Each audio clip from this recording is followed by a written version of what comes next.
السلام علیکم ورحمۃ اللہ وبرکاتہ۔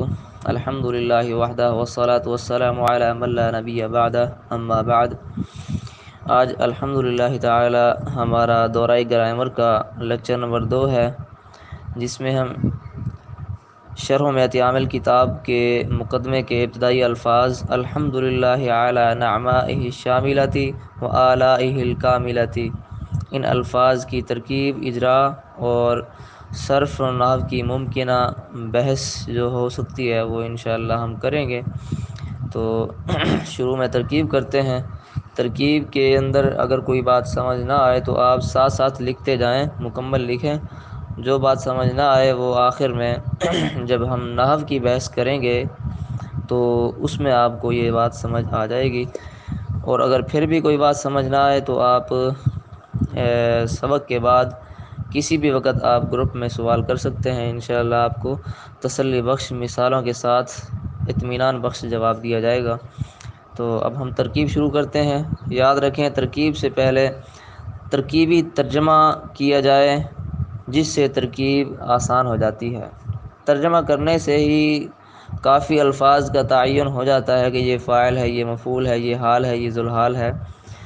تو آپ ترکیبی معنی پر بھی غور کریں۔ پہلے ترکیبی معنی کرتے ہیں۔ الحمد للہ علی نعمائہ الشاملۃ و آلائہ الکاملۃ۔ الحمد تمام تعریفیں، للہ میں لام جو ہے اس کا معنی ہے کے لیے، واسطے، لفظ اللہ معنی لفظ اللہ۔ تمام تعریفیں اللہ کے لیے خاص کی ہوئی ہیں۔ یہاں میں نے ایک لفظ محذوف لے جانا ہے، جس کا معنی میں نے یہاں کیا ہے خاص کی ہوئی ہیں۔ محذوف کا معنی یہاں مقدر ہے، لفظوں میں تو نہیں ہے لیکن اس کا معنی ہونا ضروری ہے۔ تمام تعریفیں خاص کی ہوئی ہیں اللہ کے لیے، علی نعمائہ الشاملۃ۔ اعلیٰ معنی پر، نعمہ معنی نعمتیں، ہی ضمیر کا معنی اس کی نعمتوں پر، ایسی نعمتیں جو کہ عام ہیں، شاملہ معنی عام، ایسی نعمتیں جو کہ عام ہیں، وآلائہ اور اس کی نعمتوں پر، ایسی نعمتیں الکاملۃ جو مکمل ہیں۔ تو نعمہ اور اعلیٰ کا معنی ایک ہی ہے، یعنی نعمتیں۔ شاملہ کا معنی عام ہے، کاملہ کا معنی مکمل ہے۔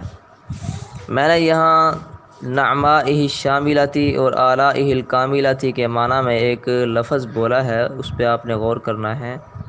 میں نے بولا کہ ایسی نعمتیں جو کہ شامل ہیں، ایسی، ایسا، ایسے اور لفظ جو، یہ جہاں کہیں بھی آ جائے یہ موصوف صفت ہونے کی علامت ہوا کرتا ہے۔ جیسے پیچھے آپ نے بسم اللہ کی ترکیب پڑھی ہے، میں نے معنی کیا تھا کہ ایسا اللہ جو بڑا رحم کرنے والا ہے اور نہایت رحم کرنے والا ہے۔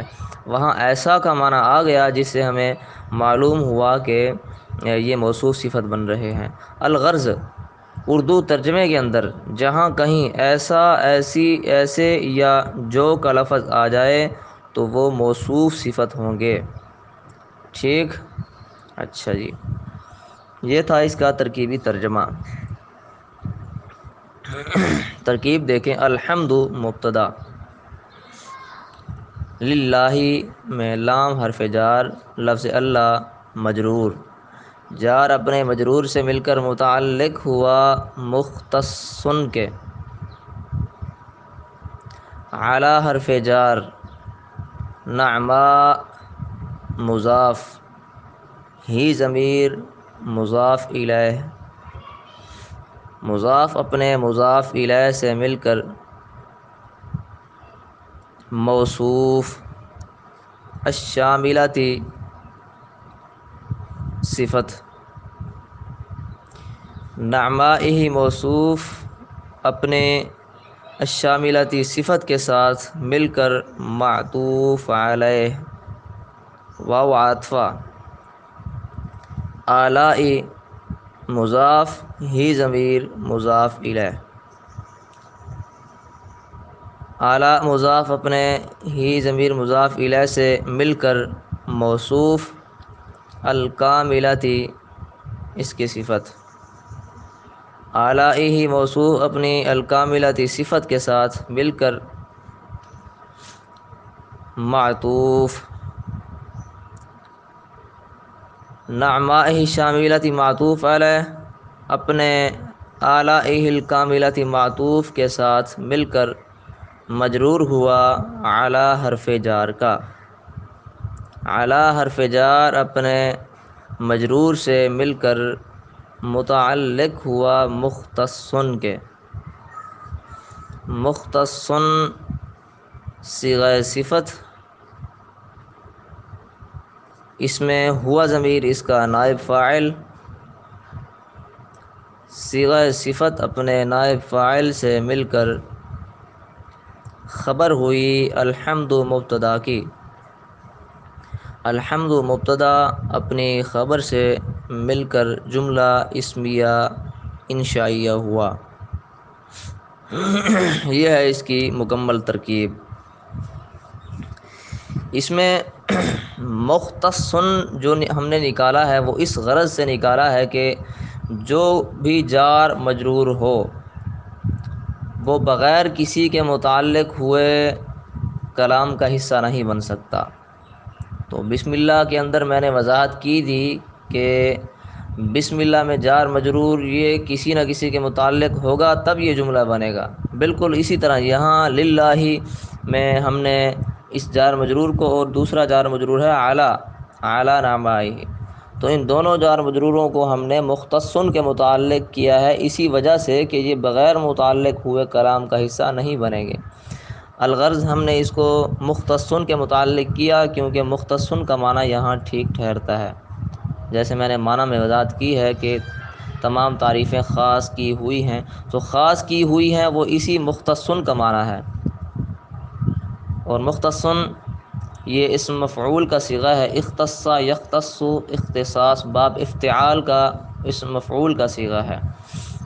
اچھا جی، تو اسم فاعل ہو، اسم مفعول ہو، صفت مشبہ ہو یا کوئی بھی صفت کا صیغہ ہو، اس کو ترکیب میں صیغہ صفت شمار کر کے اس کے فاعل یا نائب فاعل کو لے کر پھر کلام کا حصہ اور جز بنایا جاتا ہے۔ جس طرح میں نے یہاں مختصن صیغہ صفت کو لے کر اس میں نائب فاعل نکالا ہے میں نے کہ اس میں ہوا ضمیر نائب فاعل ہے، ٹھیک، تو ہوا ضمیر اس کا نائب فاعل ہے، تو صیغہ صفت مختصن اپنے نائب فاعل اور دونوں متعلقوں سے مل کر پھر یہ خبر بنتا ہے مبتدا کی جو کہ الحمد ہے، تو مبتدا خبر مل کر یہ جملہ اسمیہ بنا، ٹھیک ہو گئی۔ دوسری بات یہ کہ ترکیبی معنی میں کا کی کے جب کہیں آ جائے تو عام طور پر وہاں مضاف مضاف الیہ والا معنی ہوتا ہے۔ جیسے میں نے پیچھے کل کی ترکیب میں وضاحت کی ہے کہ بسم اللہ میں اللہ کا نام، یہاں کا والا معنی آ گیا تو معلوم ہوا کہ یہ مضاف مضاف الیہ ہے، ٹھیک، تو اس بات پہ بھی آپ نے غور کرنا ہے، مد نظر رکھنی ہے اس بات کو۔ اچھا جی، یہ تو تھی ترکیب۔ اس کا اجرا دیکھیں، میں نے آپ کو وضاحت کی تھی کہ اجرا کے لیے آپ نے 4 خانے بنانے ہیں۔ پہلے خانے میں آپ نے لکھنا ہے اس لفظ کو جس کی آپ اجرا کرنا چاہتے ہیں، جیسے یہاں ہے الحمد، اس لفظ کو آپ پہلے خانے میں لکھیں۔ اچھا جی، دوسرے خانے میں آپ نے اس کا اعراب لکھنا ہے کہ اس کا اعراب رفع ہے، اور تیسرے خانے میں آپ نے اس کے رفع والے اعراب کی وجہ لکھنی ہے کہ اس کا اعراب رفع کیوں آیا ہے، تو آپ نے تیسرے خانے میں لکھنا ہے کہ یہ مبتدا ہے، ٹھیک۔ اچھا، چوتھے خانے میں آپ نے اس کے رفع والے اعراب کی حالت لکھنی ہے، کیفیت، کہ اس کی رفع کیسے آئی ہے۔ رفع کی کئی صورتیں ہیں، تو یہاں آپ نے چوتھے خانے میں الحمد کے رفع کی کیفیت لکھنی ہے کہ رفع پیش سے ہے، کیونکہ یہ اسم مفرد منصرف صحیح ہے۔ میں نے کل بھی وضاحت کی تھی کہ اسم مفرد منصرف صحیح وہ اسم ہے کہ وہ مفرد ہو یعنی واحد ہو، تثنیہ جمع نہ ہو، اور غیر منصرف بھی نہ ہو، اس کے آخر میں حرف علت نہ ہو، تو اس اسم کو اسم مفرد منصرف صحیح کہتے ہیں۔ اور ایسے اسم کی رفعی حالت پیش سے، نصبی حالت زبر سے اور جری حالت زیر سے آیا کرتی ہے۔ لہذا اس کی رفعی حالت پیش سے کیوں آئی ہے؟ کیونکہ یہ اسم مفرد منصرف سے ہی ہے۔ ٹھیک، الحمد کے لفظ کا اجرا مکمل ہوا۔ آگے ہے لفظ اللہ۔ لفظ اللہ کا آپ نے اجرا کرنا ہے، بالکل انہی 4 خانوں میں آپ نے لکھنا ہے۔ پہلے خانے میں لکھیں لفظ اللہ، دوسرے خانے میں لکھیں اس کا اعراب کہ جر ہے، تیسرے خانے میں جر اعراب ہونے کی وجہ لکھنی ہے کہ لام جار کا مجرور ہے، اور چوتھے خانے میں آپ نے جر کی کیفیت لکھنی ہے کہ جر زیر سے ہے، کیونکہ یہ اسم مفرد منصرف سے ہی ہے۔ یہ بھی اسم مفرد منصرف سے ہی ہے، تثنیہ جمع نہیں ہے اور نہ ہی غیر منصرف ہے، اور آخر میں حرف علت بھی نہیں ہے، لہذا یہ اسم مفرد منصرف صحیح ہے، اور اسم مفرد منصرف صحیح کی جری حالت زیر سے آتی ہے۔ ٹھیک ہو گیا، تو آپ کا لفظ اللہ کا اجرا بھی مکمل ہوا۔ اچھا جی، آگے ہے لفظ نعما۔ نعما کا اجرا آپ نے اس طرح کرنا ہے، پہلے خانے میں آپ اس لفظ کو لکھیں نعما، دوسرے خانے میں اس کا اعراب لکھیں کہ جر ہے، تیسرے خانے میں اس کے جر کی وجہ لکھنی ہے کہ علی جار کا مجرور ہے۔ اچھا، چوتھے خانے میں آپ نے لکھنا ہے کہ یہ جر اس لیے ہے کیونکہ یہ اسم مفرد منصرف صحیح ہے۔ اسم مفرد منصرف، ہاں بالکل ٹھیک، اسم مفرد منصرف صحیح ہے۔ اچھا، ہی ضمیر کا اعراب جر ہے۔ اب ہی ضمیر کو آپ نے اجرا کے طور پر لکھنا ہے، وہ کس طرح لکھیں گے؟ آپ پہلے خانے میں لکھیں گے اس ضمیر کو، یعنی ہی ضمیر، دوسرے خانے میں آپ نے اس کا اعراب لکھنا ہے کہ اس کا اعراب جر ہے، تیسرے خانے میں آپ نے اس کے جر ہونے کی وجہ لکھنی ہے کہ یہ مضاف الیہ ہے۔ میں نے وضاحت کی تھی کہ مضاف الیہ کا اعراب جر ہوتا ہے۔ ٹھیک، مرفوعات، منصوبات اور مجرورات کو بھی آپ یاد رکھیں۔ اگر کسی کو اس بات کا علم نہیں ہے تو وہ وضاحت کر دیں، میں گروپ میں تینوں چیزیں سینڈ کر دوں گا، ازبر کر کے یاد بھی کر لینا۔ تو مضاف الیہ کا اعراب کیا ہوتا ہے؟ جر ہوتا ہے، اسی لیے ہی ضمیر کے اعراب کے جر ہونے کی وجہ کیا لکھی میں نے تیسرے خانے میں کہ یہ مضاف الیہ ہے۔ اچھا، چوتھے خانے میں آپ نے لکھنا ہے کہ جر محلن ہے کیونکہ یہ مبنی ہے۔ یاد رکھیں کہ جو اسم مبنی ہو اس کے اعراب کی جب کیفیت آپ نے لکھنی ہے تو آپ ہمیشہ یہ لکھیں گے کہ یہ اس کا رفعی حالت ہو یا نصبی حالت ہو یا جری حالت ہو، جو بھی ہو، کہ اس کا اعراب محلن ہے۔ محلن کا معنی یہ ہے کہ لفظوں میں نہیں ہوتا، معنوی طور پر اس کا اعراب ہوتا ہے، کیونکہ جو اسم بھی مبنی ہو وہ اپنی حالت پر برقرار رہتا ہے۔ معرب مبنی آباشت کے مانند برقرار، آپ نے شعر پڑھا ہوگا کہ مبنی جو ہے اپنی حالت پر قائم رہتا ہے، اس کے اعراب کی جو کیفیت ہوتی ہے وہ مبنی ہوتی ہے، وہ محلن ہوتی ہے۔ لہذا یہ ضمیریں جتنی بھی ہیں ساری کی ساری مبنی ہیں، اور ان کے اعراب کی جب کیفیت آپ لکھیں گے تو لکھیں گے کہ یہ محلن ہے۔ ٹھیک، محلن کا معنی لفظوں میں ظاہر نہ ہونا۔ اچھا جی، ہی ضمیر کے اجرا کو بھی آپ نے حل کر لیا۔ آگے ہے لفظ الشاملاتی۔ شاملاتی کا اعراب پہلے خانے میں آپ نے لکھنا ہے اس لفظ کو الشاملاتی، دوسرے خانے میں آپ نے اس کا اعراب لکھنا ہے کہ اس کا اعراب جر ہے، تیسرے خانے میں لکھنا ہے کہ یہ صفت ہے نعمائی کی۔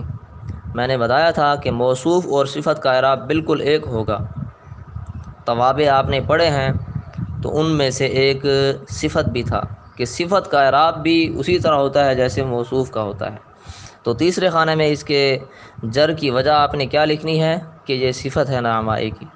ٹھیک، چوتھے خانے میں آپ نے لکھنا ہے کہ جر کی کیفیت زیر ہے، جر زیر سے آئی ہے، کیوں کہ یہ اس مفرد منصرف صحیح ہے۔ اچھا جی، آلائی، اس کو بھی انہی 4 خانوں میں آپ نے حل کرنا ہے۔ پہلے خانے میں لفظ آلائی لکھیں، دوسرے خانے میں لکھیں کہ اس کا اعراب جر ہے، تیسرے خانے میں آپ لکھیں کہ جر اس وجہ سے ہے کہ اس کا عطف ہے نعما پر۔ یاد رکھیں کہ معطوف علیہ اور معطوف کا اعراب ایک ہوگا۔ آگے میں نحو کی بحث کرتا ہوں، اس میں ساری بات سامنے آ جاتی ہے۔ یہاں صرف یہ یاد رکھیں کہ معطوف علیہ اور معطوف کا اعراب ایک ہوتا ہے. تو نعمائے معطوف علیہ کا اعراب جس طرح جر تھا بالکل اسی طرح آلاء معطوف کا اعراب بھی جر ہے. اچھا جی. اور چوتھے خانے میں آپ نے لکھنا ہے کہ جر زیر سے ہے کیونکہ یہ جمع مکسر ہے.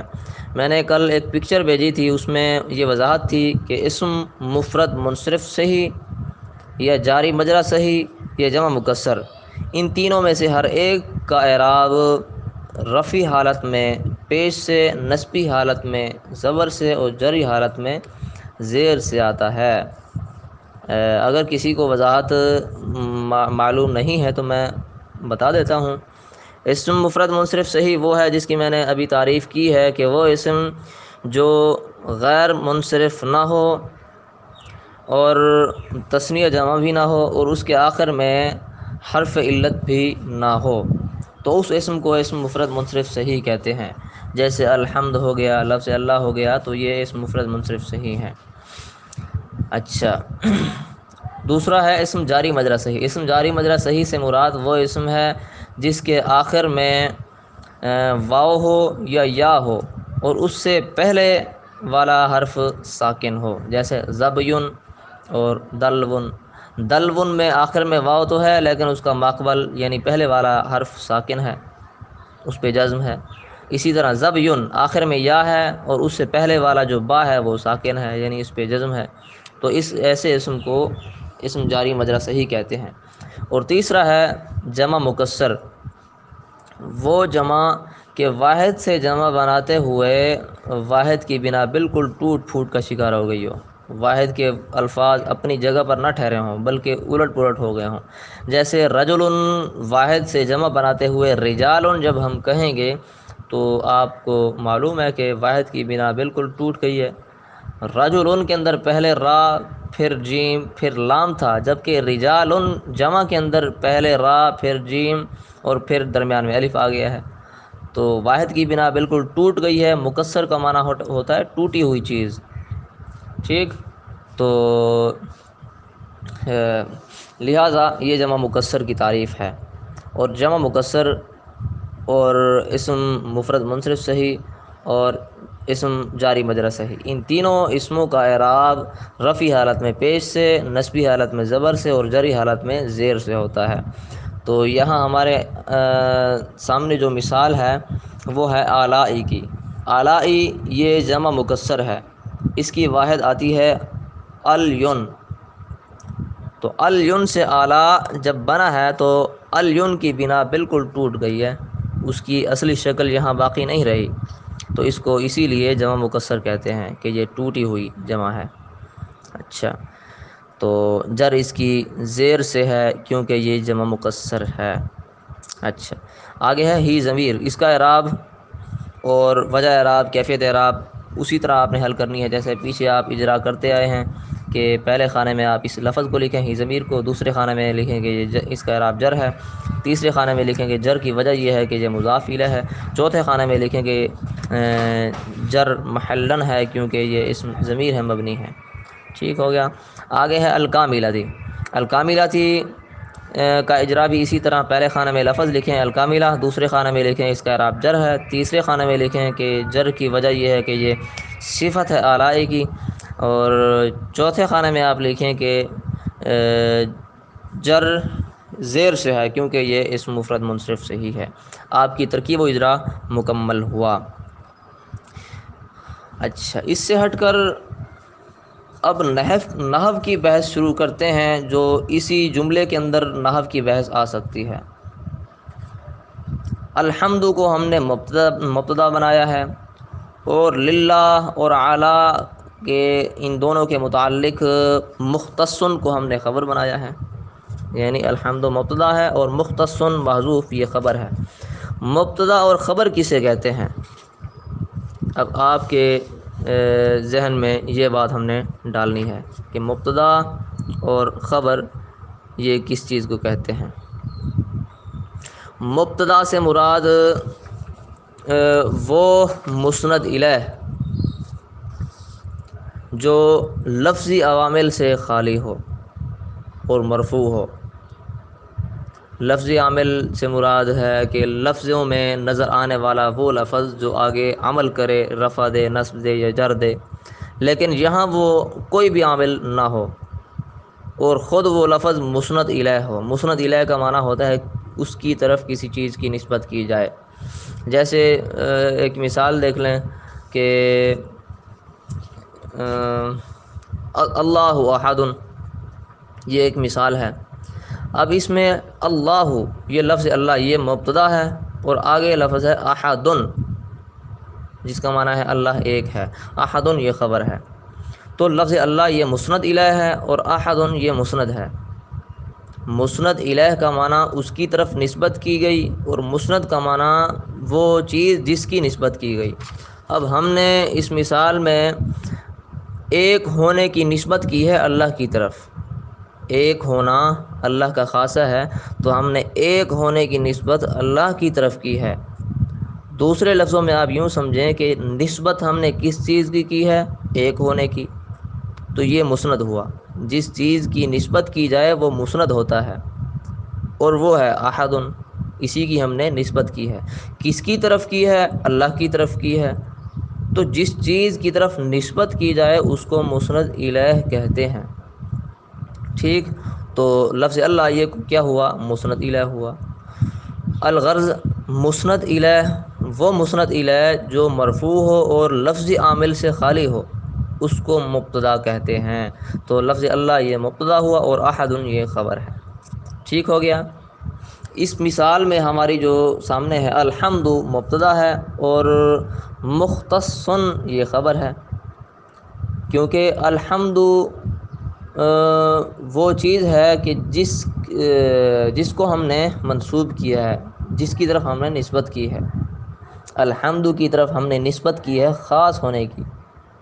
ٹھیک، کہ خاص کی ہوئی جو چیزیں ہیں، اس خاص کی ہوئی جو حمد ہے وہ صرف اللہ کے لیے ہے۔ ٹھیک، اچھا جی، تو الحمد یہ مبتدا ہوا اور مختص یہ خبر ہوا۔ مبتدا اور خبر کے حوالے سے آپ یہ باتیں یاد رکھیں کہ مبتدا اور خبر دونوں مرفوع ہوں گے، یعنی دونوں کا اعراب رفع ہوگا، پیش ہوگا۔ اچھا جی، جیسے یہاں ہماری مثال ہے الحمد، اس کا اعراب بھی رفع ہے، اور جس کو ہم نے خبر بنایا ہے مختص، اس کا اعراب بھی رفع ہے۔ ٹھیک، یہ بات بھی سامنے آ گئی۔ اچھا جی، اس کے بعد یہ بات دیکھیں کہ معرفہ اور ناکرہ ہونے میں مبتدا اکثر معرفہ ہوتا ہے اور خبر اکثر ناکرہ ہوتی ہے۔ مبتدا اکثر معرفہ ہوتا ہے اور خبر اکثر ناکرہ ہوتی ہے۔ ہماری اس مثال میں دیکھیں الحمد کو ہم نے مبتدا بنایا ہے، تو آپ دیکھیں اس میں الف لام تعریف کا آیا ہوا ہے، لہذا یہ اسم معرفہ ہے، اسی لیے ہم نے اس کو مبتدا بنایا ہے۔ الغرض مبتدا اکثر معرفہ ہوتا ہے اور خبر ناکرہ ہوتی ہے۔ ہمارے اس مثال میں دیکھیں خبر ہم نے بنایا ہے مختص کو، تو مختص میں معرفہ ہونے کی کوئی علامت نہیں ہے، لہذا یہ ناکرہ ہے۔ ٹھیک، تو خبر ناکرہ ہوئی، یہ بات بھی سمجھ آ گئی۔ اچھا جی، پھر اس کے بعد یہ دیکھیں کہ معرفہ مذکر اور مؤنث ہونے میں اور اسی طرح واحد، تثنیہ اور جمع ہونے میں مبتدا اور خبر بالکل مطابق اور موافق ہوں گے۔ دوسرے لفظوں میں آپ یوں سمجھیں کہ اگر مبتدا مذکر ہے تو خبر بھی مذکر ہوگی، مبتدا اگر مؤنث ہے تو خبر بھی مؤنث ہوگی۔ ٹھیک، اور بالکل اسی طرح اگر مبتدا واحد ہے تو خبر بھی واحد ہوگی، مبتدا تثنیہ ہے تو خبر بھی تثنیہ ہوگی، مبتدا اگر جمع ہے تو خبر بھی جمع ہوگی۔ ٹھیک، جیسے ہماری اس مثال میں الحمد یہ مبتدا ہے اور مختص خبر ہے۔ الحمد یہ مذکر ہے، اس میں مؤنث ہونے والی کوئی علامت نہیں ہے نا، لہذا یہ مذکر ہے۔ بالکل اسی طرح اس کی جو ہم نے خبر نکالی ہے مختص، وہ بھی مذکر ہے۔ ٹھیک، تو مذکر اور مؤنث ہونے میں دونوں مطابق ہیں۔ اسی طرح جیسے الحمد واحد ہے، بالکل اسی طرح اس کی خبر مختص وہ بھی واحد ہے۔ یہ بات بتانا اس لیے ضروری ہے کہ عربی کلام میں ہم نے جب کوئی مثالیں سامنے بنانی ہیں تو ان مثالوں میں اس چیز کو مد نظر رکھنا ہے۔ جیسے ایک مثال ہے بھی ھذا کتاب، یہ کتاب ہے، اگر یہ مثال تو ہے درست، اگر اس کے مقابلے میں اگر آپ نے یہ کہا کہ ھذان کتاب، یعنی مبتدا کو آپ نے تثنیہ بنایا اور خبر کو واحد بنایا، یا اس کے مقابل ھذا کتابان، یعنی مبتدا کو آپ نے واحد بنایا اور خبر کو تثنیہ بنایا، تو یہ مثالیں بالکل درست نہیں ہوگی بلکہ غلط شمار کی جائیں گی۔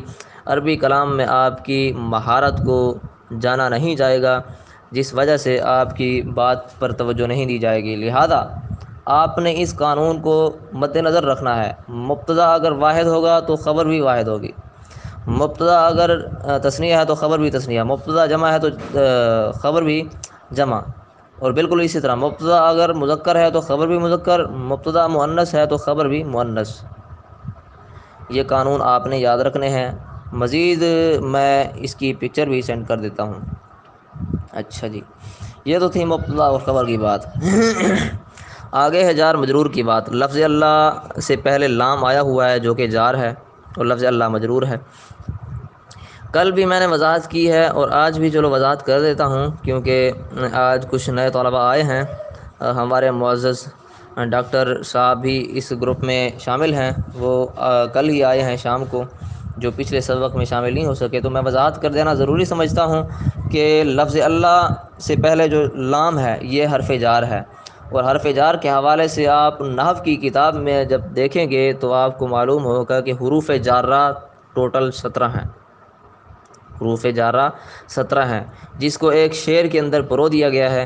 باؤ تاؤ کافو لامو واؤ منزو مزقلہ ربا حاشا من عدا فی عن علا حتی الا، تو ان دو مصروں کے اندر ٹوٹل 17 حروف آ گئے ہیں، اور سارے کے سارے حروف جارہ ہیں۔ ان میں ایک لام بھی آیا تھا، تو لام بھی حرف جار ہے۔ ان حروف جارہ کا کام یہ ہوتا ہے کہ ان کے بعد جو اسم آئے گا ان کو یہ جر دیتے ہیں، یعنی زیر دیتے ہیں۔ تو یہاں آپ دیکھیں لفظ اللہ سے پہلے لام حرف جار آیا ہوا ہے، جس نے لفظ اللہ کو آ کر زیر دیا ہے، اسی لیے ہم نے للہ ہی پڑھا، للہ یا للہ نہیں پڑھ سکتے، کیوں کہ شروع میں لام جارہ آیا ہوا ہے جس نے لفظ اللہ کو آ کر جر دینی ہوتی ہے، اور جو بھی اسم ہو اس کو آ کر اس نے جر دینی ہوتی ہے۔ یہاں لفظ اللہ ہے اس لیے اس کو اس نے جر دے دی ہے۔ اسی طرح اعلیٰ کو دیکھیں، اعلیٰ بھی جار حرف جار ہے، تو اس نے بھی آگے جر دینی ہے۔ جیسے نعما کا لفظ ہے اعلیٰ کے بعد، تو نعما کو جر دینے والا یہی اعلیٰ ہے، حرف جار، ٹھیک۔ اچھا جی، نعمائی مضاف ہی ضمیر مضاف الیہ، مضاف اور مضاف الیہ کے حوالے سے کل بھی وضاحت ہوئی ہے، آج بھی وضاحت کرتا ہوں کہ مضاف اور مضاف الیہ میں سے جو مضاف ہوگا وہ پہلے ہوگا اور مضاف الیہ بعد میں ہوگا۔ مضاف ہمیشہ پہلے آئے گا اور مضاف بعد میں ہوتا ہے، ٹھیک۔ اور دوسرا یہ کہ اس کے اردو ترجمے میں ہمیشہ کا کی کے والا لفظ آتا ہے۔ جیسے کتاب زیدن، عربی میں ایک جملہ ہے کتاب زیدن، یہ لفظ اس کا معنی ہے زید کی کتاب، اس میں کی والا لفظ آ گیا، ٹھیک۔ تو بالکل اسی طرح یہاں دیکھیں نعمائہ، جس کا معنی ہے اس کی نعمتیں، تو اس کی والا لفظ اس میں آ گیا، جس کی وجہ سے اس کو ہم نے مضاف الیہ بنایا ہے۔ تو الغرض آپ نے یاد رکھنا ہے، اردو ترجمے کے اندر جب کہیں کا کی کے والا لفظ آ جائے تو وہ مضاف الیہ ہونے والی علامت ہوتی ہے، ٹھیک ہو گیا۔ اچھا جی، الشاملاتی یہ صفت بنایا ہے میں نے اسے، نعمائہ موصوف ہے اور شاملاتی یہ صفت ہے۔ موصوف اور صفت کے حوالے سے میں نے پہلے بھی وضاحت کی ہے، اور اب بھی اس کی وضاحت چلو آپ کے سامنے کر دوں کہ موصوف اور صفت کے حوالے سے، موصوف وہ ہے جس کا وصف بیان کیا جائے، جس کے بارے میں کوئی حالت اس کی بیان کی جائے، اس کی مذمت کی جائے یا اس کی تعریف کی جائے، تو ایسا ایسی ایسے یا جو کے لفظ کے ساتھ جہاں کہیں بھی کوئی وصف بیان کی جائے تو وہ صفت شمار ہوتی ہے۔ جیسے پیچھے ایک مثال ہم نے پڑھی ہے بسم اللہ الرحمن الرحیم کی، لفظ اللہ کے بعد ہم نے الرحمن اور الرحیم کو صفت بنایا، کیونکہ اس کے اردو ترجمے میں آتا ہے شروع کرتا ہوں میں ساتھ اللہ کے نام کے، ایسا اللہ جو رحمان ہے اور جو رحیم ہے۔ تو جو والا لفظ اور ایسے والا لفظ جہاں کہیں آ جائے تو وہ موصوف صفت کی علامت ہوا کرتا ہے۔ ٹھیک ہو گیا؟ اچھا جی، موصوف اور صفت کے کئی فوائد ہیں، نحو کی کتب میں لکھے گئے ہیں، جیسے وضاحت کرنا، جیسے اس مثال میں نعما کی وضاحت کی گئی ہے۔ نعما ایسی نعمتیں جو کہ عام ہیں، ٹھیک، تو کچھ نعمتیں خاص بھی ہوتی ہیں اور کچھ نعمتیں عام بھی ہوتی ہیں، تو یہاں وضاحت کر کے یہ بات بتائی گئی ہے کہ ایسی نعمتوں پر ہم اللہ کی تعریف کر رہے ہیں جو کہ عام ہیں۔ ٹھیک ہو گیا؟ تو موصوف اور صفت کبھی تو وضاحت بیان کرنے کے لیے آتے ہیں۔ قرآن مجید کی مثال دیکھیں، اہدنا الصراط المستقیم، دکھا ہمیں، رہنمائی کر ہماری راستے کی، ایسا راستہ جو کہ سیدھا ہو۔ تو راستے تو کئی طرح کے ہیں، تو یہاں وضاحت کے لیے المستقیم صفت لائی گئی ہے کہ سیدھا راستہ، ٹھیک۔ اور بعض اوقات صفت تخصیص کے لیے آتی ہے، یعنی ایک چیز کو مختص کرنے کے لیے، جیسے فَلْيَعْمَلْ عَمَلًا صَالِحًا، بس چاہیے کہ وہ عمل کرے، ایسا عمل جو کہ نیک ہو، صالح ہو، ٹھیک۔ تو یہ تخصیص کے لیے ہے، یعنی ایسا عمل جو کہ مختص خالصتاً نیکی کے لیے کیا گیا ہو، ٹھیک۔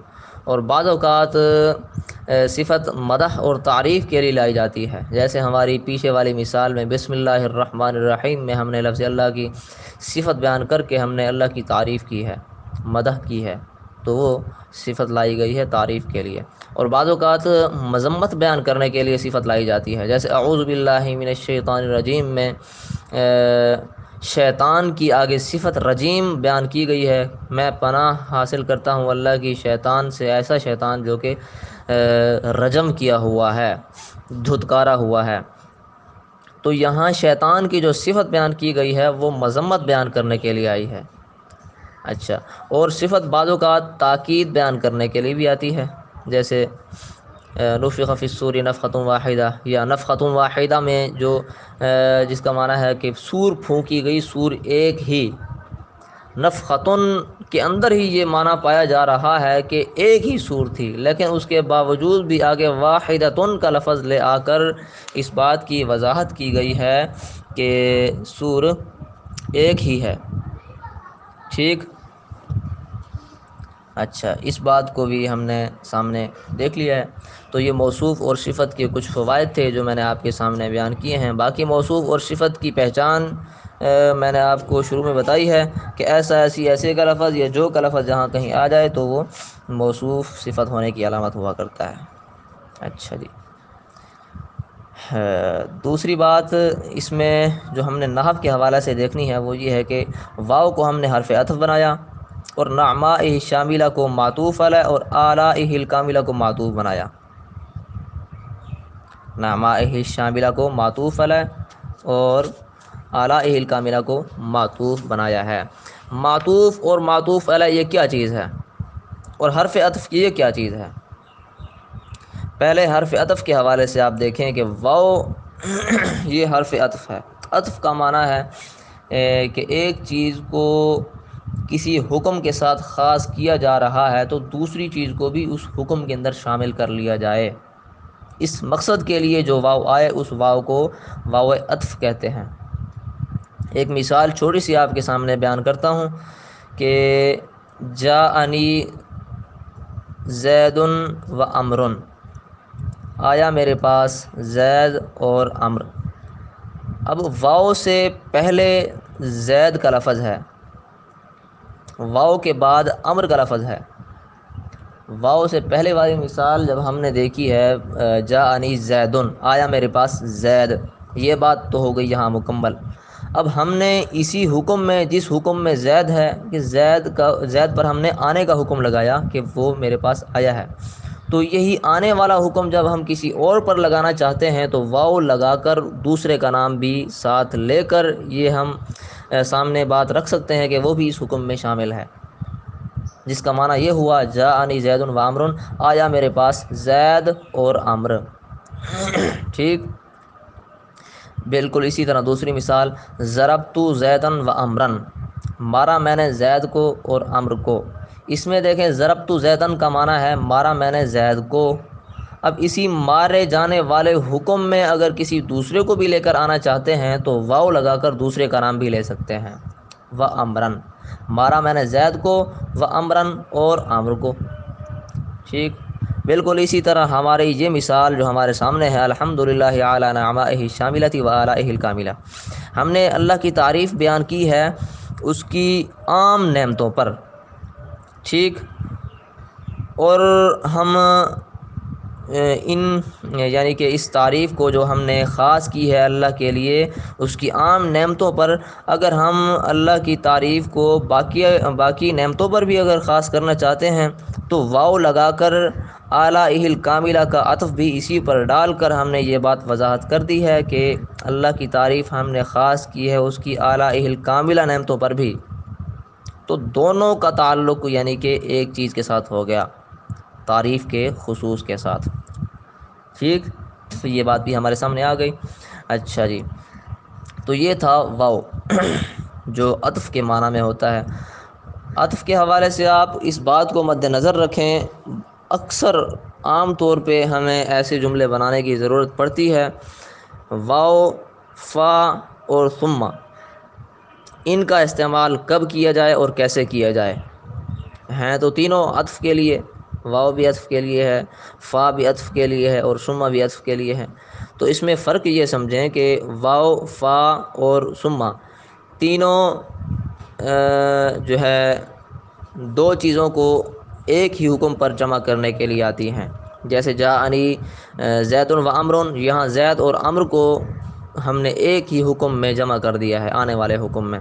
اور اسی طرح فا اگر آ جائے تب بھی یہ دونوں آنے والے حکم میں شامل ہو جائیں گے، جیسے جاءنی زید فعمر۔ اچھا، بالکل اسی طرح ثم اگر لگا دیا جائے تب بھی دونوں ایک ہی حکم یعنی آنے والے حکم میں شامل ہو جائیں گے، جاءنی زید ثم عمر۔ لیکن ان تینوں میں فرق کیا ہے یہ آپ کے سامنے بیان کرنا مقصود ہے۔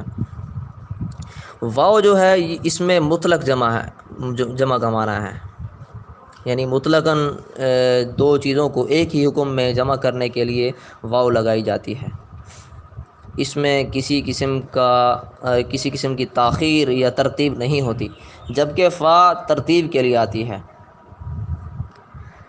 دوسرے لفظوں میں آپ یوں سمجھیں جاءنی زید فعمر، اس کا معنی یہ ہے کہ آیا میرے پاس زید پھر عمر۔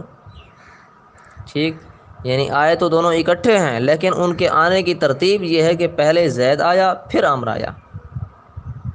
یہ بات ہمیں کس چیز نے بتلائی ہے؟ یہ ہمیں فا نے بتلائی ہے، کیونکہ فا جب کہیں آتی ہے تو وہ ترتیب کا فائدہ دیتی ہے، فا سے پہلے والی چیز حکم میں بھی پہلے ہوگی اور فا سے بعد والی چیز حکم میں بھی بعد میں ہوگی۔ ٹھیک، اچھا، جبکہ واو کے اندر یہ بات نہیں تھی، واو میں یہ ترتیب نہیں تھی کہ پہلے زید آیا یا پہلے عمر آیا، ان دونوں میں سے کوئی بھی پہلے آ جائے، پہلے زید ہو یا پہلے عمر ہو، یا پہلے عمر ہو پہلے بعد میں زید ہو، ہر دو مثالوں میں آپ واو استعمال کر سکتے ہیں۔ لیکن اگر آپ نے ترتیب کو ملحوظ رکھنا ہے، ترتیب کی وضاحت کرنی ہے کہ پہلے وہ آیا اور پھر وہ آیا، تو آپ کو اس ٹائم لازمی طور پر فا استعمال کرنا ہوگا، جاءنی زید فعمر، آیا میرے پاس زید پھر عمر۔ ٹھیک، اچھا، اور تیسری مثال جاءنی زید ثم عمر، اس مثال میں ثم نے آ کر یہ بتلایا کہ زید جو آیا، زید کے کچھ وقفے اور لمحے بعد عمر آیا ہے۔ دوسرے لفظوں میں آپ یوں سمجھیں کہ جاءنی زید ثم عمر، ثم نے آ کر یہ بتلایا کہ زید پہلے آیا اور عمر کافی لمحے بعد آیا۔ الغرض ثم جو ہے یہ تاخیر کا فائدہ دیتا ہے، مؤخر ہونے کا، کہ زید جو ہے یہ آنے والے حکم میں مقدم ہے جبکہ امر آنے والے حکم میں اس سے کافی مؤخر ہے۔ اس میں ترتیب بھی ہے اور تاخیر بھی ہے۔ الغرض واو مطلق جمع کے لیے آتی ہے، اور فا صرف ترتیب کے لیے آتی ہے، اور ثم ترتیب اور تاخیر دونوں کے لیے آتا ہے۔ تینوں باتیں آپ کے سامنے آ گئیں۔ یہ تھا عطف کے حوالے سے ایک جائزہ جو میں نے آپ کے سامنے رکھا ہے۔ اچھا جی، آلائی الکاملہ کے اندر بھی آپ اس بات کو دیکھیں۔ آلائی جو لفظ ہے یہ مضاف ہے، اور ہی ضمیر مضاف الیہ ہے۔ مضاف الیہ ہونے والی علامت کیا ہے؟ آپ کو معلوم ہے، کا کی کے، اس کا معنی ہے آلائی ہی، اس کی نعمتیں۔ کی والا لفظ آ گیا تو ہمیں معلوم ہوا کہ یہ مضاف الیہ ہے۔ ٹھیک، اچھا۔ الکاملاتی کا معنی جب ہم نے کیا تو یوں کیا، اس کی ایسی نعمتیں جو الکاملاتی مکمل ہیں۔ ایسی والا لفظ جب سامنے آیا تو معلوم ہوا کہ یہ موصوف صفت ہے، اور موصوف صفت کے حوالے سے کچھ فوائد اور باتیں جو تھی وہ میں نے آپ کو پیچھے بتا دی ہیں، اس پہ آپ غور کریں، ان کو یاد رکھیں۔ یہ تھی نحو کے حوالے سے اس میں جو بحثیں آ سکتی تھیں، میں نے اس میں کر دی ہیں۔ جو آپ کو نحو کے حوالے سے باتیں مشکل یا پیچیدہ لگی ہوں تو آپ دوبارہ سن سکتے ہیں اس سبق کو۔ پھر بھی اگر سمجھ نہ آئے تو آپ گروپ میں سوال کریں، آپ کو تفصیلی اور اطمینان بخش جواب دیا جائے گا۔ اچھا، نحو کی بحث بھی اس میں مکمل ہوئی۔ اب آتے ہیں صرف کی طرف۔ صرف میں ہم نے ان صیغوں کو حل کرنا ہوتا ہے جو بطور صیغے استعمال ہو سکتے ہیں۔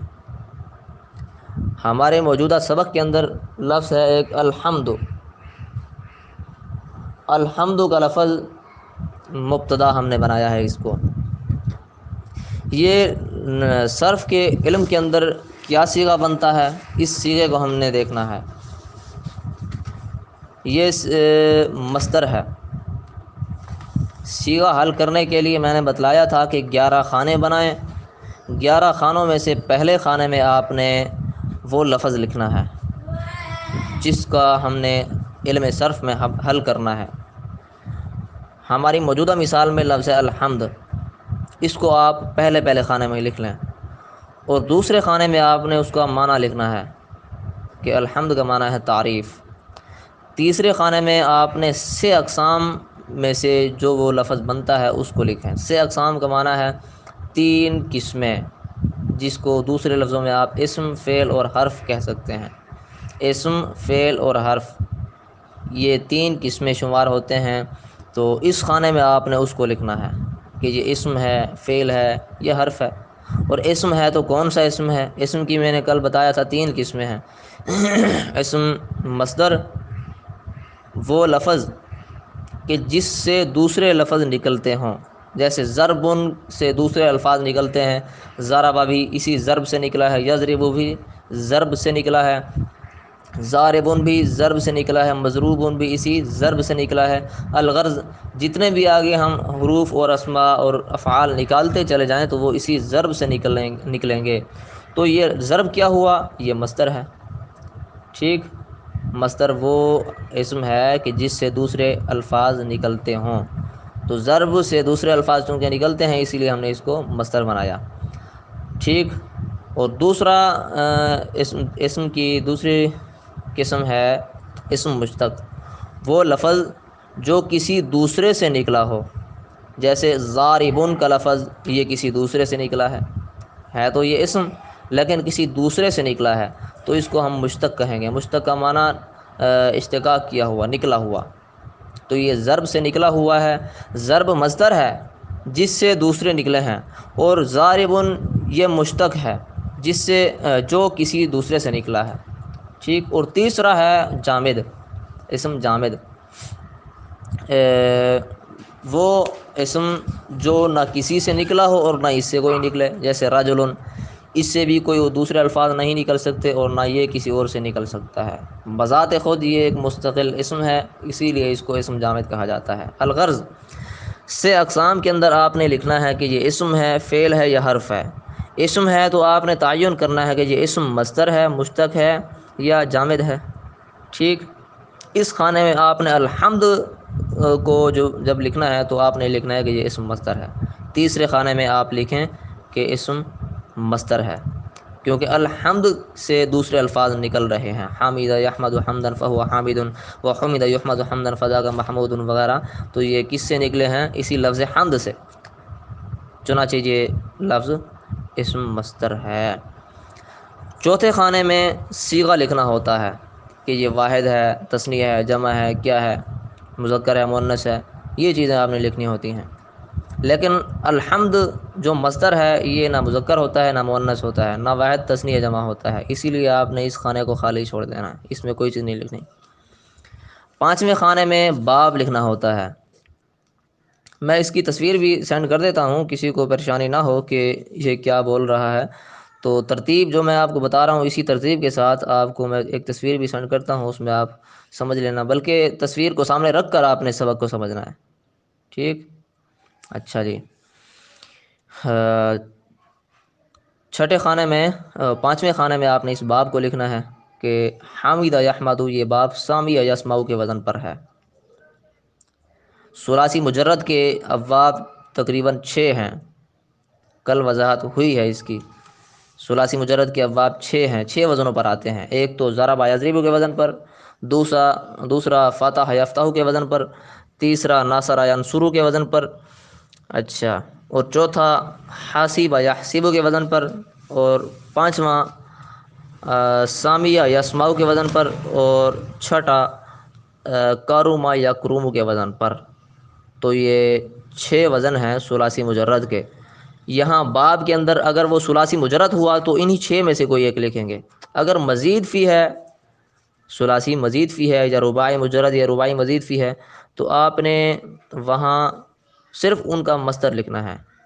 مثال کے طور پر ایک لفظ آیا مکرمن، تو مکرمن یہ مزید فی سے ہے، باب افعال کا اسم مفعول کا صیغہ ہے، تو آپ نے اس کا باب جب لکھنا ہوگا تو آپ ضربہ یا اکرمہ وغیرہ نہیں لکھیں گے، بلکہ اس کا جو مصدر بنتا ہے اکرام، یہ لکھیں گے آپ، ٹھیک؟ اچھا، 6 اقسام میں، اچھا، حامدہ یحمدو کا باب کون سا ہے؟ سامیہ، لہذا آپ نے 5ویں خانے میں سامیہ لکھنا ہے۔ اچھا جی، آگے ہے چھٹا خانہ 6 اقسام کا، اس میں آپ نے 6 اقسام کی وضاحت کرنی ہوتی ہے کہ 6 اقسام میں سے یہ کیا بن رہا ہے۔ 6 اقسام کا تعلق کسی اسم یا فعل کے اصلی حروف یا زائد حروف کے ساتھ ہوتا ہے، کل اس کی وضاحت ہوئی ہے۔ دوسرے لفظوں میں آپ یوں سمجھیں کہ اسم ہو یا فعل ہو، وہ یا تو اس میں 3 حرف اصلی ہوں گے، یا 3 حرف اصلی کے ساتھ ساتھ کچھ حروف زائد بھی ہوں گے۔ اگر 3 حرف ہیں اور تینوں اصلی ہیں تو اس کو ثلاثی مجرد کہتے ہیں، اگر 3 حرف اصلی کے ساتھ ساتھ کچھ الفاظ اس میں زائد بھی ہیں تو اس کو ثلاثی مزید فی کہتے ہیں۔ اچھا، اگر 4 حرف ہیں اور چاروں اصلی ہیں تو اس کو رباعی مجرد کہتے ہیں، اگر 4 حرف اصلی ہونے کے ساتھ ساتھ اس میں کچھ مزید اور الفاظ بھی ہیں تو اس کو رباعی مزید فی کہتے ہیں۔ رباعی مجرد کہتے ہیں وہ لفظ جس میں 4 حرف ہوں اور چاروں اصلی ہوں، اور رباعی مزید فی کہتے ہیں وہ لفظ جس میں 4 حرف اصلی ہونے کے ساتھ ساتھ کچھ حرف زائد بھی ہوں۔ اچھا، بالکل اسی طرح وہ اسم جس میں 5 حرف ہوں اور پانچوں اصلی ہوں تو اس کو خماسی مجرد کہتے ہیں، اور 5 حرف اصلی ہونے کے ساتھ ساتھ جس اسم کے اندر کچھ حرف زائد بھی ہوں تو ان کو خماسی مزید فی کہتے ہیں۔ کل میں نے تصویر سینڈ کی ہے، اگر نئے طلباء کو اس کی وضاحت مطلوب ہے تو تصویر میں دوبارہ سینڈ بھی کر دوں گا، گروپ میں مطالبہ کر لیجئے گا۔ الغرض، چھٹے خانے میں آپ نے 6 اقسام لکھنے میں اس لفظ کے اصلی حروف پر غور کرنا ہے کہ اس کے اصلی حروف کون سے ہیں اور کتنے ہیں۔ الحمد کے اندر کتنے حروف ہیں؟ آپ دیکھیں، حا، میم اور دال، 3 حرف ہیں اور تینوں اصلی ہیں، لہذا آپ نے لکھنا ہے کہ یہ ثلاثی مجرد ہے، یعنی 3 حرف ہیں اور تینوں اصلی ہیں، بات بن گئی؟ اچھا جی، آگے ہے 7واں خانہ، اس میں آپ نے 7 اقسام کو لکھنا ہے، 7 اقسام کی وضاحت کرنی ہے کہ یہ 7 اقسام میں سے یہ کون سا فعل ہے یا حرف اسم ہے۔ الحمد 7 اقسام کہتے ہیں، اس کے بارے میں ایک فارسی میں شعر معروف ہے، نحو کی کتب میں لکھا جا چکا ہے، صحیح است و مثال است و مضاف، لفیف و ناقص و محمود و اجوف۔ اس کی وضاحت آپ ان الفاظ میں سمجھیں، میں بیان کرتا ہوں کہ کوئی بھی اسم یا فعل ہو، یا تو اس میں حرف علت ہوگا، اگر اس میں حرف علت ہے تو تین حالتیں ہوں گی، یا تو فا کلمے میں ہوگا حرف علت، اگر فا کلمے میں حرف علت ہے تو اس کو محموز الفا کہتے ہیں، اور اس کا دوسرا نام مثال بھی ہے۔ اچھا، یا پھر عین کلمے میں حرف علت ہوگا، حرف علت کہتے ہیں واو الف یا یا کو، واو الف یا یا یہ حرف علت ہیں، اور فا کلمے میں ہو تو اس کو محموز الفا کہتے ہیں، جس کا دوسرا نام مثال ہے، اور یہ حرف علت عین کلمے میں ہو تو اس کو محموز العین میں بھول گیا ہوں شاید، حرف علت جس کلمے میں ہو اس کو معطل کہتے ہیں، حرف علت جس کلمے میں اسم ہو یا فعل ہو جہاں کہیں ہو تو اس کو معطل کہتے ہیں۔ فا کلمے میں ہو تو اس کو معطل الفا کہیں گے، جس کا دوسرا نام مثال ہے۔ اچھا، اگر عین کلمے میں ہو تو اس کو معطل العین کہیں گے، جس کا دوسرا نام اجوف ہے۔ اچھا، اور لام کلمے میں حرف علت ہو تو اس کو معطل اللام کہتے ہیں، جس کا دوسرا نام ناقص ہے۔ ٹھیک، تو یہ ہے معطل، جس کی تین قسمیں ہیں: معطل الفا، معطل العین، معطل اللام۔ اگر حرف علت نہ ہو تو اس میں حمزہ ہوگا، اور جس کلمے میں حمزہ ہو تو اس کی بھی تین صورتیں ہیں: یا تو فا کلمے میں حمزہ ہوگا جس کو محموز الفا کہتے ہیں جیسے امرا، یا پھر عین کلمے میں حرف حمزہ ہوگا جس کو محموز العین کہتے ہیں جیسے سألا، یا پھر لام کلمے میں حمزہ ہوگا جس کو محموز اللام کہتے ہیں جیسے قرأ۔ تو الغرض محموز کی بھی تین قسمیں ہیں: محموز الفا، محموز العین، محموز اللام۔ اگر یہ بھی نہ ہوا تو پھر صورت ہوگی دو حروف ایک جنس اکٹھے ہونے کی، کہ دو حرف ہوں گے اور ایک ہی جنس کے ہوں گے، جیسے مدہ، اس میں دو حرف ہیں دال، ایک ہی جگہ جمع ہو گئے۔ اسی طرح حبہ، اس مثال میں دو با ہیں اور اکٹھے ہو گئے۔ ٹھیک، تو اس کو مضاعف کہتے ہیں۔ ٹھیک، پہلی قسم تھی معطل کی، اس کی تین صورتیں تھیں، دوسری قسم محموز کی، اس کی تین صورتیں، اور تیسری قسم ہے مضاعف ہونے کی، اس کی پھر جو ہے دو صورتیں ہیں: مضاعف بیک حرف، مضاعف بدو حرف۔ ٹھیک، مضاعف بیک حرف کی مثال ہے مدہ، اور مضاعف بدو حرف کی مثال ہے زلزلہ۔ اچھا جی، یا پھر ان تینوں صورتوں میں سے کوئی بھی صورت نہیں ہوگی، یعنی نہ تو اس میں حرف علت ہوگا، نہ اس میں حمزہ ہوگا، اور نہ ہی اس میں دو حرف ایک جنس کے ہوں گے، تو ایسے اسم یا فعل کو صحیح کہتے ہیں۔ جیسے ضربہ، اس میں نہ حمزہ ہے، نہ حرف علت ہے، اور نہ ہی دو حرف ایک جنس کے ہیں۔ بالکل اسی طرح ہماری یہ موجودہ مثال الحمد، یہ بھی صحیح ہے، یعنی اس میں نہ حرف علت ہے، نہ حمزہ ہے، اور نہ دو حرف ایک جنس کے ہیں، لہذا ہفت اقسام میں سے ہم اس کو کیا شمار کریں گے؟ صحیح۔ اچھا جی، آگے آٹھواں خانہ ہے مادے کا۔ مادہ کہتے ہیں اصلی حروف کو، ماخذ کو۔ الحمد میں اصلی حروف تین ہیں: حا، میم، دال۔ ان تینوں حرف کو الگ الگ کر کے آپ نے اس ساتویں خانے کے اندر درج کرنا ہے: حا، میم، دال۔ نوواں خانہ ہے وزن کا، کہ یہ کس وزن پر آیا ہے۔ فاعل لام کے توازن سے کیا اس کا وزن بنتا ہے، آپ نے یہ لکھنا ہے۔ حمد یہ فعلن کے وزن پر ہے، تو آپ نے اس نویں خانے میں یہی لکھنا ہے۔ 10واں خانہ ہے اصل کا، کہ پہلے کوئی اور لفظ تھا، یعنی اصلاً اور تھا، پھر اس میں تعلیلات وغیرہ ہوئی ہیں جس وجہ سے اس کی شکل اور جا بنی ہے، جیسے اسمن کے اندر کہ اصل میں وہ سم ون تھا، پھر اس کی بعد میں شکل اسمن جا بنی ہے۔ تو اس 10ویں خانے میں آپ نے اس اصل لفظ کو لکھنا ہے جو پہلی حالت میں تھا، اور جو اپنے اصل پر ہو تو اس لفظ کو اس 10ویں خانے میں آپ نے کراس لگانا ہے کہ یہ حل نہیں کرنا، کیونکہ وہ اپنے اصل پر ہے، اس کے حل کرنے کی ضرورت ہی نہیں ہے۔ بالکل اسی طرح تعلیل والا خانہ ہے 11واں، تو اس 11ویں خانے میں آپ نے تعلیل کرنی ہے کہ یہ اصل میں یہ تھا اور بعد میں اس کی شکل جو بنی ہے وہ کس وجہ سے بنی ہے اور کون سے قاعدے کے تحت بنی ہے، تو وہ آپ نے 11ویں خانے میں حل کرنا ہوتا ہے۔ ٹھیک ہو گیا۔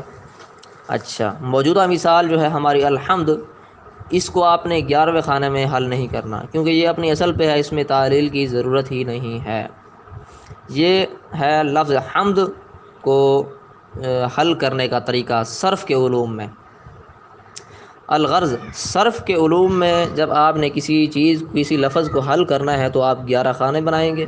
11 خانوں میں سے ہر ایک خانے میں آپ نے لفظ کا تعین کرتے جانا ہے، اس سے آپ پوری صرف کا علم آپ کے پاس آ جائے گا۔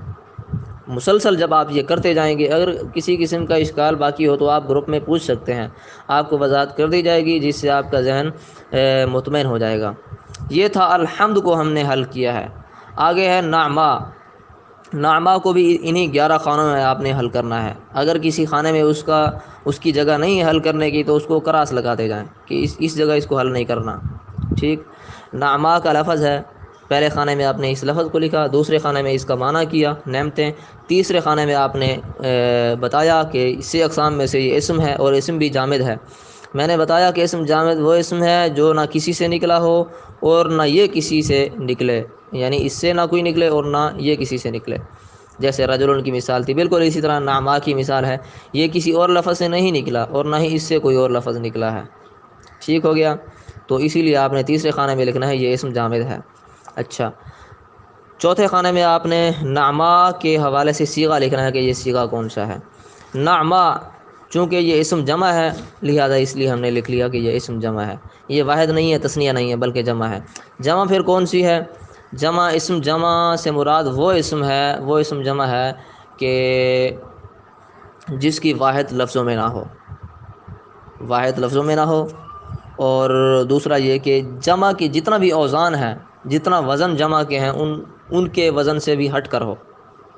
جمع کے وزن جو ہے وہ متعین ہے، ان وزن میں سے کسی بھی وزن پر یہ پورا نہ اترتا ہو، تو اس اسم کو اسم جمع کہتے ہیں۔ تو یہ نعماء فعلاء کا جو وزن ہے یہ جمع کے اندر شامل نہیں ہے، لہذا اس لیے ہم نے اس کو اسم جمع قرار دیا ہے۔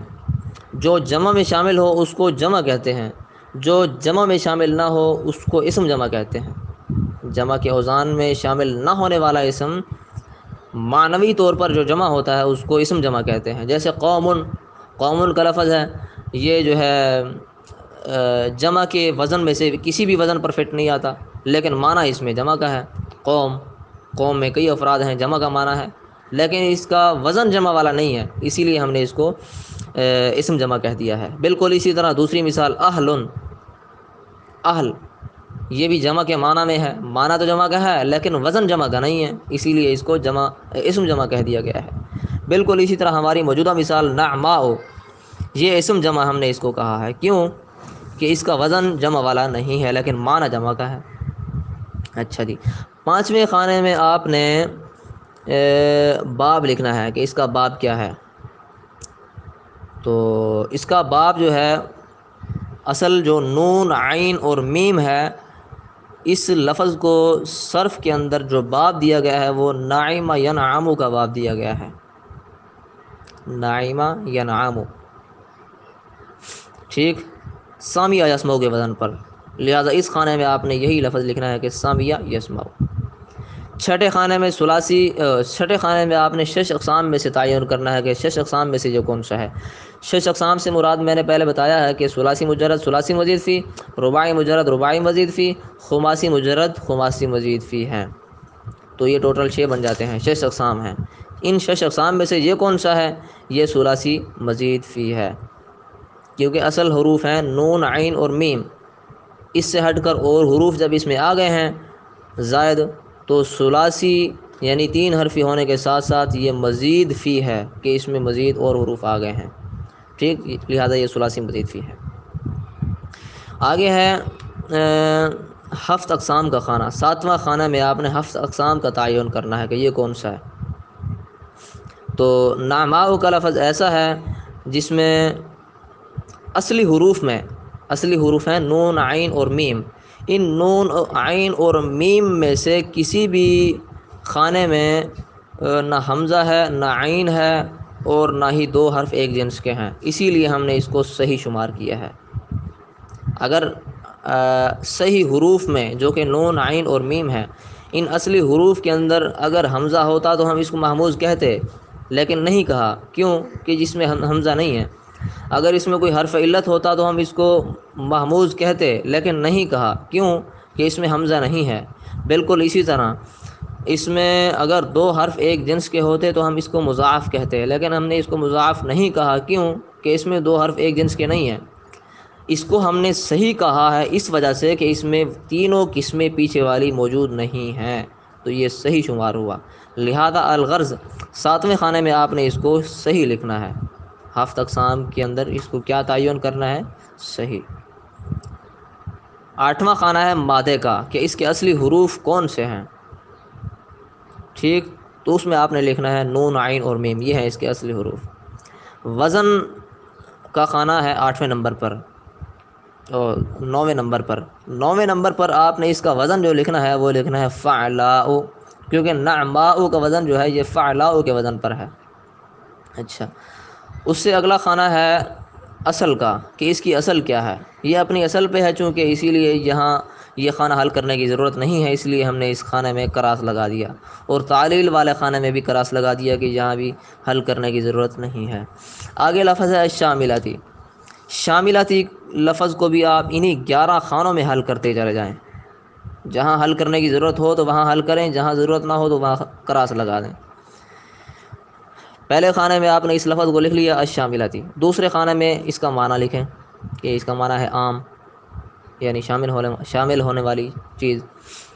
تیسرے خانے میں آپ لکھیں اسم ہے، فعل ہے، یہ حرف ہے۔ آپ کو معلوم ہے کہ اس میں اسم کا خاصہ الف لام چونکہ آ گیا ہے اسی لیے اسم ہے، تو یہاں آپ نے لکھنا ہے اسم۔ پھر اسم کا تعین بھی کرتے جائیں کہ اسم مصدر ہے، مشتق ہے یا جامد ہے۔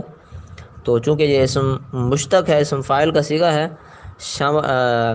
شاملہ یشمالو کے وزن پر شامل، شاملان، شاملون، شاملتن اسم فاعل کا صیغہ ہے، اور اسم فاعل اسم مشتق ہوتا ہے، اسی لیے آپ نے یہاں لکھنا ہے کہ یہ اسم مشتق ہے، اسم فاعل ہے۔ چوتھے خانے میں آپ نے صیغہ لکھنا ہے کہ یہ صیغہ واحد مؤنث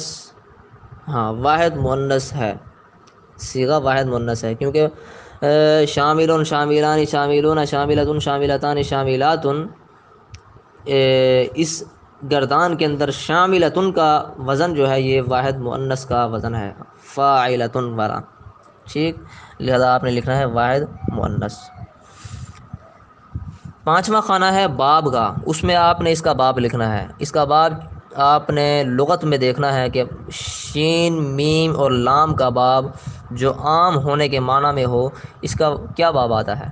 آپ جب دیکھیں گے تو آپ کو معلوم ہوگا کہ اس کا باب شاملہ یشملو ہوگا، جو کہ ثلاثی مجرد کے 6 ابواب میں سے سامیہ یسمعو کے وزن پر ہے، لہذا آپ نے اس باب والے خانے میں لکھنا ہے سامیہ یسمعو، ٹھیک۔ اگلا خانہ ہے 6 اقسام والا، اس میں آپ نے لکھنا ہے کہ یہ ثلاثی مجرد ہے، کیونکہ اس کے اصلی حروف جو ہیں وہ 3 ہیں، شین، میم اور لام۔ اصلی حروف کے حوالے سے یہ ثلاثی مجرد ہے کہ اصلی حروف اس کے 3 ہیں، ٹھیک ہو گیا۔ اچھا، ہفت اقسام کے خانے میں آپ نے لکھنا ہے کہ یہ صحیح ہے، کیونکہ شین، میم اور لام میں سے نہ تو اس میں کوئی حمزہ ہے، نہ اس میں حرف علت ہے، اور نہ ہی دو حرف ایک جنس کے ہیں، لہذا یہ ہفت اقسام میں سے صحیح ہے۔ اچھا، مادہ والے خانے میں آپ نے لکھنا ہے کہ یہ اس کے اصلی حروف شین، میم اور لام ہیں۔ وزن والے خانے میں آپ نے لکھنا ہے کہ یہ فاعلتن کے وزن پر ہے۔ اصل اور تعلیل والے خانہ آپ نے خالی چھوڑ دینے ہیں، کیونکہ یہاں حل کرنے کی ضرورت نہیں ہے۔ آگے لفظ ہے آلائی، اس کو آپ پہلے خانے میں اس لفظ کو لکھ لیں، دوسرے خانے میں آپ اس کا معنی لکھیں کہ نعمتیں۔ اس سے اگلا خانہ ہے 6 اقسام کا، کہ 6 اقسام میں سے یہ کیا ہے۔ 6 اقسام میں سے یہ اسم جامد ہے، یعنی ایسا اسم نہ تو اس سے کوئی نکل رہا ہے اور نہ یہ کسی اور سے نکلا ہے، بلکہ بذات خود اپنے آپ پر یہ ایک اسم ہے جو کہ اسم جامد کہلاتا ہے۔ جامد کا معنی ٹھہرا ہوا، ایک ہی جگہ پر، نہ اس سے کوئی نکلے نہ دوسرا اس سے کوئی نکلے، ٹھیک، لہذا یہ اسم جامد ہے۔ اگلا خانہ ہے صیغے کا، کہ یہ صیغہ کون سا ہے، واحد ہے، تثنیہ ہے یا جمع ہے۔ تو آپ کو معلوم ہے کہ نعمتیں والا معنی ہو رہا ہے، اسی لیے یہ جمع ہے۔ جمع کون سی ہے؟ جمع مکسر ہے۔ پہلے میں نے وضاحت کی ہے کہ جمع مکسر سے مراد وہ جمع جو واحد سے جمع بناتے ہوئے اس کی بنا ٹوٹ جائے، تو اس کی اصل جو ہے، اس کا واحد جو ہے وہ ہے الیون۔ الیون سے جمع بناتے ہوئے اس کی بنا ٹوٹ گئی ہے، مکسر کا معنی ہے ٹوٹی ہوئی، تو اس کی بنا چونکہ ٹوٹی ہوئی ہے اسی لیے اس کو جمع مکسر کہہ دیا گیا ہے۔ اچھا، آگے ہے خانہ باب کا، تو اس کا باب کون سا ہے؟ چونکہ یہ اسم جامد ہے، اسم جامد کا باب آتا نہیں ہے، اسی لیے آپ نے اس خانے کو خالی چھوڑ دینا ہے۔ اگلا خانہ ہے شش اقسام کا، کہ شش اقسام میں سے یہ کیا ہے؟ شش اقسام کی وضاحت میں نے کی ہے کہ شش اقسام سے مراد وہ 6 قسمیں: ثلاثی مجرد، ثلاثی مزید فی، رباعی مجرد، رباعی مزید فی، خماسی مجرد، خماسی مزید فی۔ تو ان 6 قسموں میں سے یہ کون سا ہے؟ اصلی حروف کو آپ نے دیکھنا ہے۔ اصلی حروف ہیں حمزہ، لام اور یا، اور یہ 3 ہیں اور تینوں اصلی ہیں، لہذا آپ نے لکھنا ہے ثلاثی مجرد، ٹھیک ہو گیا۔ اچھا، آگے ہے ہفت اقسام کا خانہ۔ ہفت اقسام میں سے یہ کون سا ہے؟ آپ دیکھیں، اس کے اصلی حروف ہیں حمزہ، لام اور یا۔ اصلی حروف میں حمزہ بھی ہے اور یا بھی ہے، یعنی حرف علت بھی ہے۔ حمزہ ہے اور حمزہ بھی فا کلمے میں ہے، یعنی پہلے کلمے میں، فا کلمے میں، لہذا اس کو ہم نے محموز الفا کہہ دیا۔ اور لام کلمے میں یا بھی ہے، یعنی حرف علت ہے، تو ہم نے اس کو معطل الیا بھی کہہ دیا۔ الغرض، الیون، یہ محموز الفا بھی ہے اور معطل اللام بھی ہے۔ محموز الفا کا معنی فا کلمے میں حمزہ ہے، معطل اللام کا معنی لام کلمے میں حرف علت ہے، ٹھیک ہو گیا۔